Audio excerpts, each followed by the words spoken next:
Bonsoir. Ici le docteur Magadouad, maire de la commune de Méké, ancien fonctionnaire de la Banque africaine de développement. Je vous souhaite la bienvenue et vous remercie des questions que vous avez bien voulu me poser concernant les routes qui sont en voie de réhabilitation, les projecteurs qui vont être posés dans le stade Abdelaziz Ndaou de Méké, et bien sûr mon point de vue sur l'actualité de l'immigration clandestine.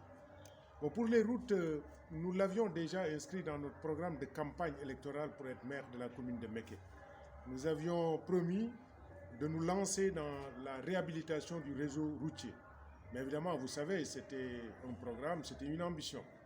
Et il y a de cela 3 ans que nous avions entamé les discussions avec l'AGEROUTE et avec des partenaires financiers et techniques pour réaliser ce programme. Et il y a 2 ans, nous avions touché le FERA, qui est le Fonds d'entretien routier autonome, et heureusement, les discussions ont abouti cette année et ils nous ont octroyé une enveloppe devant permettre le financement de 1,5 km de réhabilitation de la voirie de Ngaye Mékhé. Donc voilà ce qui est en train d'être réalisé. Et nous avons 3 tronçons. Le tronçon qui quitte les HLM et qui va à l'hôpital. Et vous comprendrez que l'hôpital est le premier point qu'il faudrait desservir dans la ville. Et on a eu la chance que cet axe, évidemment, passe devant la mairie. Avec notre nouvelle mairie, nous avons voulu avoir une voie dégagée et une voie de bonne facture. Et le deuxième tronçon, c'est le tronçon qui se poursuit de la même voie jusqu'à la départementale en passant devant la Poste. Vous comprendrez également mon choix que la Poste est une institution importante dans une ville et devrait être desservie également. Et le troisième tronçon va quitter également la mairie. Donc les 3 tronçons ceinturent la mairie, passent devant la maison de justice et traversent le marché pour aboutir sur la départementale. Donc voilà ce que nous sommes en train de faire avec de l'enrobé, de l'émulsion et des routes de très haute facture. Et nous remercions donc le FERA, nous remercions les experts, nous remercions le gouvernement et évidemment les chefs d'État parce que le FERA est financé sur des ressources mobilisées à travers les guichets de l'État. Alors l'autre élément, vous savez que la ville de Méké, à l'instar peut-être d'une centaine d'autres villes, est éligible au PACASEN, qui est donc un fonds dédié à l'appui aux collectivités comme Méké.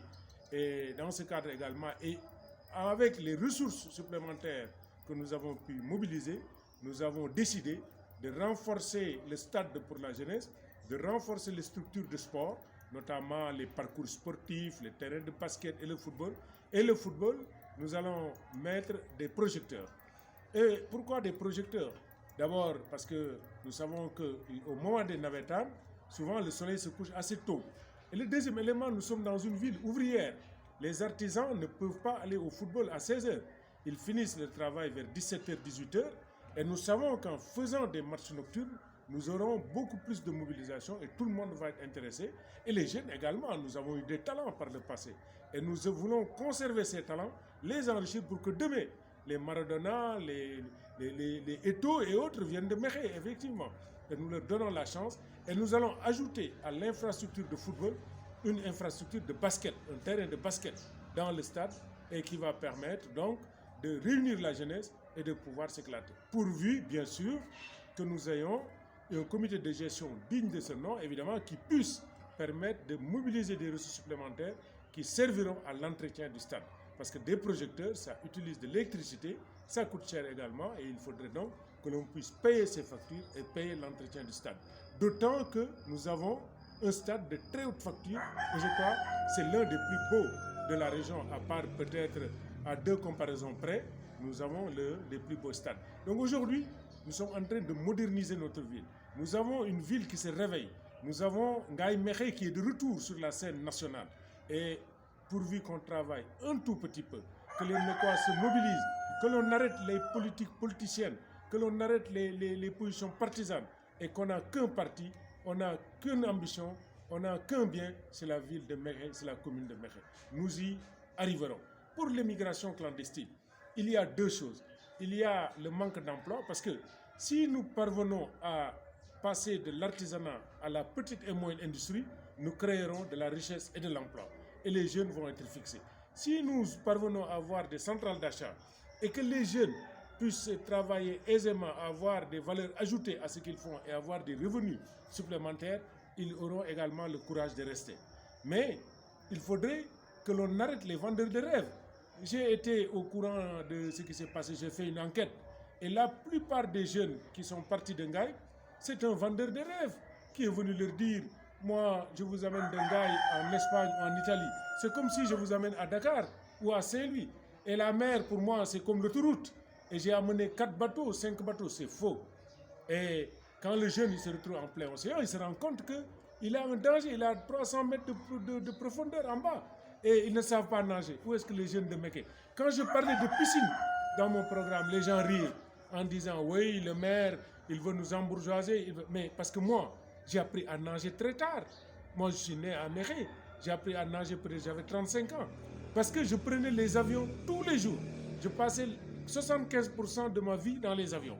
Et donc, il fallait que je sache nager. Parce que si les avions faisaient un atterrissage, un amérissage, qu'est-ce que j'allais faire moi, fils de Méké? Et donc, en pensant à ces piscines, c'est pour permettre aux jeunes de savoir nager également. Et vous savez également, le prophète, il le dit, il faut savoir monter à cheval, il faut savoir manier l'épée et les glaives, mais il faut savoir nager également. Donc, les vendeurs de rêves, il faut que l'État les débusque et les arrête. Et les autres maintenant, il faut qu'on crée des emplois de la jeunesse. Il faut que la formation soit accélérée. Il faudrait que les jeunes aient accès à des ressources, à des fonds qui leur permettent de s'installer convenablement, de créer des entreprises et de transformer les ateliers. Il y a beaucoup de cordonniers qui partent, qui pourtant ont des métiers qui marchent, mais ils pensent en voyant leurs copains qui reviennent d'Italie ou d'Espagne que ça va aller. Moi, j'ai eu la chance, peut-être une des chances rares dans cette zone, dans ce Méké, d'avoir sillonné le monde et d'avoir trouvé partout des Mécois, partout des Sénégalais. La plupart vivent dans des conditions extrêmement difficiles. Et si ils viennent, mais ils ne peuvent pas venir avec des haillons, ils ne peuvent pas venir les poches vides. Quand ils viennent avec des habits propres, avec un très beau jean, avec le smartphone de dernière génération, mais les autres vont penser qu'ils ont beaucoup d'argent. Et c'est ça le problème. Le problème est profond. Il y a des jeunes qui sont ici à Mékhé, qui étaient en Italie. J'ai été dans toutes leurs maisons en Italie pour voir comment ils vivent. Ils m'entendent, ils savent comment ils vivent. J'ai été là où vivent les jeunes du quartier Lebou. Ils étaient plus de 14 dans la chambre. Et qu'est-ce que vous voulez quand 2 arrivent là-bas? Ceux qui ont été en prison. J'ai été. Donc je sais comment ça se vit à l'étranger. Il faudrait que l'on arrête de leur vendre les rêves, mais il faudrait aussi que l'État réagisse pour leur permettre d'accéder à des ressources, pour leur permettre de consolider leur business et de créer des entreprises et de partir. Donc voilà ce que je pense de l'immigration. Et je l'ai dit, c'est un acte suicidaire. Quand on ne sait pas nager, on prend une pirogue qui n'est pas faite pour parcourir 2500 km, où ils vont passer 9 jours en mer. Ils n'ont pas de gilet de sauvetage. Mais c'est un suicide. Et ils n'ont pas de radio pour communiquer avec la terre. Ils n'ont aucune sécurité. C'est ça que j'appelle suicide. Et les autres qui parlent, ils ne savent même pas ce que c'est, comment on voyage en bateau. Moi, j'ai eu la chance de prendre des croisières, de les rencontrer en plein océan. Mais c'est calamiteux. Et ce qui arrive, c'est par la chance. Et quand un marabout vous dit, vous prenez ce gris-gris, vous pouvez arriver. C'est des leurs également. Et moi, je dis, il faudrait que les jeunes partent, mais qu'ils partent légalement, qu'ils puissent avoir le billet pour payer normalement, prendre le bateau ou une pirogue normale. Si c'est un pêcheur, qu'il puisse aller dans des bonnes conditions. Mais on est capitaine, on peut avoir du talent. Mais l'océan, il y a plus de mystère en bas que de mystère dans les cieux. Et quand on est au milieu de l'océan, où on ne voit rien, on ne voit que l'horizon, on se rend compte que l'ouïe de grec, moi de.